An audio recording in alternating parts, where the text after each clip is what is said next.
मैंने सारी बात स्पष्ट खोल करके कहा है कि समाज सबसे पहले अगर शिक्षित नहीं होता है, शिक्षित बनने में कहीं बाहर रह गया था, तो उस सरकार के कहीं ना कहीं गलत नीतियों की वजह से गरीब के बच्चे पढ़ नहीं पा रहे हैं। आज भी जो सरकार शिक्षा के ऊपर साइकिल योजना, पोशाक योजना, पोषाहार योजना, कई ऐसी योजनाओं को चला करके गरीबों को मुख्य धारा में जोड़ने का काम किया जा रहा है। तो निगेटिव और पॉजिटिव दोनों पक्ष अगर हम लेके चलते हैं तो पॉजिटिविटी हमारे अंदर आनी चाहिए। समाज में बदलाव कैसे होगा ये सरकार चिंता करती है, लेकिन कुछ लोगों को राजनीति निगेटिविटी करते रहना है, उसमें ही उनको राजनीति दिखता है।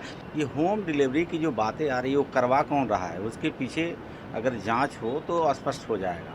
जिन लोगों की मानसिकता ये दिख रही है, दलितों को बदनाम करने का एक साजिश और षड्यंत्र चल रहा है।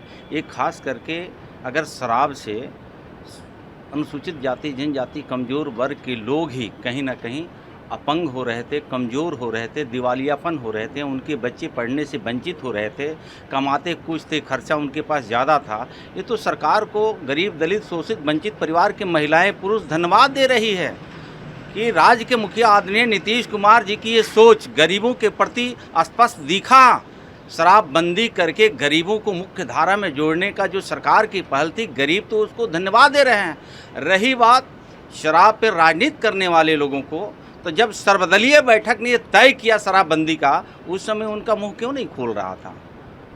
उस समय तो उन लोगों ने समर्थन किया है। रही बात सरकार की, तो इस पर सरकार जब चिंता जाहिर करती है जनहित के लिए, समाज हित के लिए, तो ये सर्वोपरि समाज निर्णय जो होता है जनता के हित में होता है। लेकिन आपको लगता है कि शराबबंदी कानून से दलित समाज परेशान हो रहा है, तो दलितों को पकड़ के जेल में बंद किया जा रहा है, अगली जातियों और बड़े लोगों को जेल में बंद नहीं किया जा रहा है, उन पर कार्रवाई नहीं? शराबबंदी में अगड़ा पिछड़ा, बैकवर्ड, फॉरवर्ड, गरीब, दलित नहीं होता है। जिन लोगों ने बिहार को 15 साल में बैकवर्ड फॉरवर्ड को आग में झोंकने का काम किया, वर्ग संघर्ष कराया, आज उनको सत्ता से बाहर जाने की चिंता सता रही है। गरीबों को राजनीति करने के एक नाम पर राजनीति किया जा रहा है। शायद यह गरीब, दलित, वंचित परिवार के लोग भली भांति जानते हैं। सहयोगी मंत्री कह रहे हैं कि होम डिलीवरी हो रहा है, जो इस विभाग के मंत्री हैं वो कह रहे हैं कि दलितों से, गरीबों से भला पुतला कर होम डिलीवरी कराया जा रहा है। जीतन राम मांझी सवाल खड़े करते हैं। देखिए, वो सम्मानित नेता है, राज्य के मुखिया भी रह चुके हैं, मुख्यमंत्री भी रह चुके हैं। मेरा मानना है अगर ये समाज शिक्षित नहीं होता तो ये कामों में लगता नहीं। कमज़ोर व्यक्ति जो होता है तो सबसे पहले हम शिक्षा की तरफ जाते हैं। परम पूज्य बाबा साहब अम्बेडकर जी ने शिक्षा की तरफ जोर दिया। आखिर यह समाज के लोग, अनुसूचित जाति वर्ग के लोग अशिक्षित क्यों था?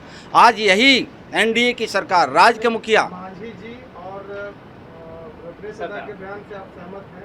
कि रत्नेश बाबू हमारे मंत्री हैं, आदरणीय बिहार के पूर्व मुख्यमंत्री जीतन राम मांझी जी हैं। अगर कहीं ना कहीं कुछ उनके ये ध्यान में बातें आई है, आपके माध्यम से जनता को उजागर करने का उन्होंने काम किया, लेकिन इसके पीछे जो राजनीति करने की कुत्सित मानसिकता दूसरे लोगों को दिख रहा है, उनसे मैं कहना चाहता हूँ, आपने समर्थन किया था ना शराबबंदी का, उस समय आप क्यों नहीं बोल रहे थे? शराबबंदी सर्व दलीय बैठक में निर्णय लिया गया था। अगर इस तरह की कोई बात आती है तो हमारा शीर्ष नेतृत्व इस पर फिर बैठेंगे, इस पर विचार करेंगे, सर्वदलीय बैठक में निर्णय कुछ लिया जाएगा।